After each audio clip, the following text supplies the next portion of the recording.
Vatican aurait modifié ses règles concernant ce qui constitue réellement une apparition. Pourquoi maintenant? Est-il possible que ces visions commencent à apparaître à notre génération?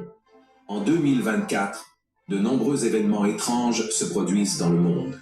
D'abord, il y a eu l'éclipse solaire aux États-Unis, traversant les 7 villes nommées Ninive. La NASA a également enregistré les plus grandes tempêtes solaires de l'histoire de l'humanité. La fréquence des chutes de météores a considérablement augmenté et les changements climatiques continuent de s'aggraver. Sans oublier les conflits entre Russes et Ukrainiens et les attaques de groupes terroristes contre Israël qui génèrent des tensions mondiales. En outre, cette année, les élections américaines auront lieu et Donald Trump pourrait être réélu président de la nation la plus puissante du monde. Selon ces chercheurs, nous vivons une période de grande tension et l'apparition d'êtres célestes, d'autres planètes ou d'entités apportant des réponses ou du réconfort pourrait bien gagner la confiance, la foi et la loyauté des gens, car ils sont très fragiles et vulnérables. Selon ces personnes, le Vatican sait que ces apparitions pourraient être produites par des technologies appelées projets Bluebeam, capables de créer des hologrammes et de la réalité virtuelle pour impressionner et tromper des populations entières. Avez-vous entendu parler de CE projet? Pensez au nombre de personnes rapportant avoir vu des lumières, des objets volants, des êtres spirituels et d'autres phénomènes étranges dans le ciel récemment. Nous, chrétiens, savons que nous sommes entourés par les anges de Dieu ainsi que par les anges déchus. Donc ces apparitions pourraient bien être des démons, des anges déchus rebelles à Dieu. Cependant, beaucoup de gens croient que ces apparitions et ces signes dans le ciel sont créés par cette technologie. Aussi étrange que cela puisse paraître, certains disent que cette technologie existe déjà et n'est pas qu'une simple théorie du complot. Pour votre information, le projet Bluebeam a été présenté en 1994 par un journaliste canadien nommé Serge Monast. Il a même publié un livre sur ce sujet. Lui et un collègue ont mené des enquêtes révélant que le plan de mise en œuvre de cette technologie, capable de créer des images dans le ciel, aurait vu le jour en 1983, mais n'a pas été réalisé et a été reporté aux années 1995 ou 1996. Les seuls éléments certains pour ces journalistes étaient que cette technologie serait opérationnelle d'ici l'an 2000. Coïncidence ou non, Serge Monast et son collègue sont morts en 1996, 2 ans après avoir révélé des informations sur le projet Bluebeam. Tous deux sont morts de problèmes cardiaques, soulevant l'hypothèse qu'ils auraient été éliminés délibérément pour leur découverte. Mais que voulaient-ils cacher au point de supprimer ces 2 personnes? Ceux qui croient à cette théorie affirment que les responsables du projet Bluebeam visent à instaurer un nouvel ordre mondial avec l'Antéchrist à sa tête, utilisant des technologies avancées de projection pour simuler la seconde venue de Christ ou l'arrivée d'extraterrestres. L'idée est qu'à travers ces faux événements cosmiques, les puissances mondiales consolideraient le contrôle sur l'humanité sous un gouvernement et une religion unique. Ce projet se divise en 4 étapes. La première consiste à discréditer toutes les religions, en faisant croire aux gens que leurs croyances sont fausses. Il créerait des tremblements de terre artificiels révélant des preuves archéologiques que les croyances religieuses sont erronées. La deuxième phase impliquerait la projection d'hologrammes dans le ciel, montrant des images religieuses pertinentes pour différentes populations. Une voix supposée de Dieu parlerait dans toutes les langues, cette manifestation étant l'œuvre de l'Antéchrist, qui affirmerait que les religions traditionnelles sont à l'origine des conflits mondiaux, promouvant ainsi un nouvel ordre mondial et une religion unifiée. Ceux qui résistent à cet ordre seraient persécutés et tués, conformément aux prophéties de l'Apocalypse. La troisième phase se concentrerait sur le contrôle de l'esprit humain. Les satellites de l'organisation pourraient créer des champs magnétiques pour contrôler les pensées et les actions des gens, les rendant soumis au nouveau système. Enfin, une fausse invasion extraterrestre serait simulée, poussant les armées mondiales à utiliser leurs arsenaux nucléaires contre cette menace, les désarmant dans le processus. L'objectif serait de renforcer la nécessité d'un nouvel ordre mondial, faisant croire que seul le leader suprême, l'Antéchrist, pourrait les sauver de cette invasion. Le Vatican pourrait-il vraiment savoir qu'un groupe prévoit d'utiliser la technologie pour produire des images et faire croire aux gens à un faux retour de Jésus ou à une fausse invasion extraterrestre? Tout semble indiquer que oui, ce nouveau document publié ce mois-ci pourrait en être une preuve claire. En effet, vous ne le savez peut-être pas, mais le Vatican possède l'un des plus grands systèmes de renseignement au monde. Vous avez peut-être entendu parler de la CIA, du FBI et de l'ancienne KGB, qui sont de grands centres de renseignement mondial.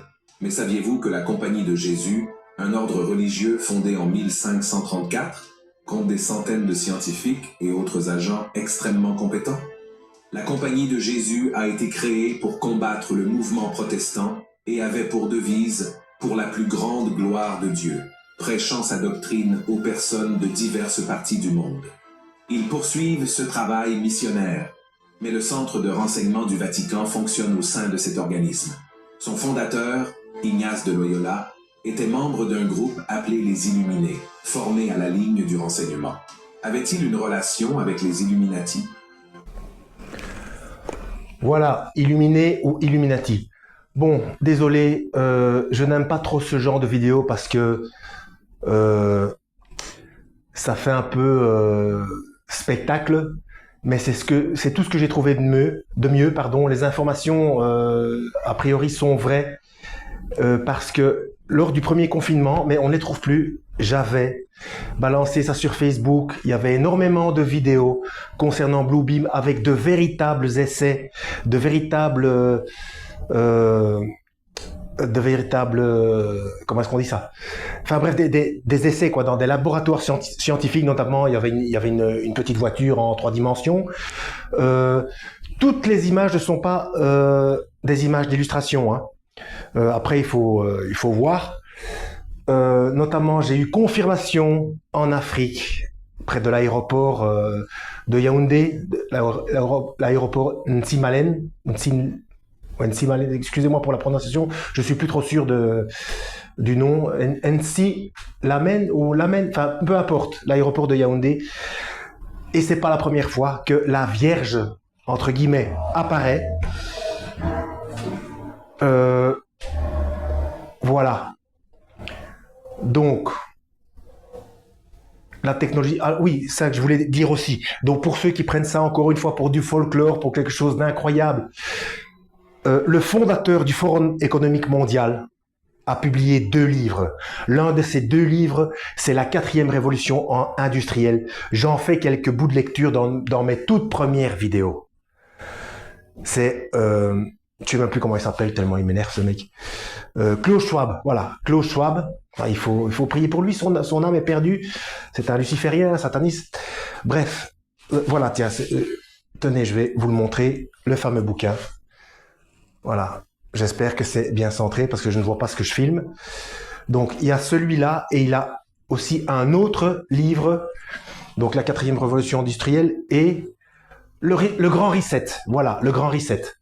Donc, Forum de Davos, Forum économique mondial, anciennement groupe Bilderberg, Club de Rome, etc. Peu importe le nom c'est toujours les mêmes, hein, c'est toujours les mêmes, ces fameux banquiers, Rothschild, Rockefeller, etc. C'est toujours la même bande. Et ces vidéos un peu spectaculaires, dont, je le répète, il y avait des vidéos bien plus... Vous trouverez peut-être sur Odyssée avec un peu de chance, je sais pas, mais il y a énormément de choses qui ont été censurées de YouTube. D'ailleurs, je pense que celui qui a fait cette vidéo, je vous la mettrai en entier en description, hein. Je pense qu'il a indiqué image d'illustration pour éviter la censure. Parce que parfois, on essaye de faire des trucs comme ça, voilà, pour essayer de jongler, on va dire. Donc, il y avait des vidéos crédibles, de meilleure qualité, et des mini-reportages de scientifiques eux-mêmes, hein, qui arrivaient, et notamment ce qui est arrivé aussi, ce des scientifiques du CERN qui ont fait il y a une statue de Kali, déjà, qu'est-ce qu'une statue de la déesse Kali fait devant le CERN, le plus grand, un accélérateur de particules, et puis ce qui s'est passé au-dessus, etc. Donc le sacrifice humain, après ils ont dit que c'était une blague. Est-ce que des scientifiques sérieux font ce genre de blague? De faire semblant de faire un sacrifice humain devant une statue, hein? Bon. Après voilà, je crois que j'ai dit le maximum que j'avais à dire. Donc, oui, bien sûr qu'il faut discréditer les religions parce que les religions sont fausses. Lucifer vient avec un message d'amour, de paix et de vérité pour manipuler les gens.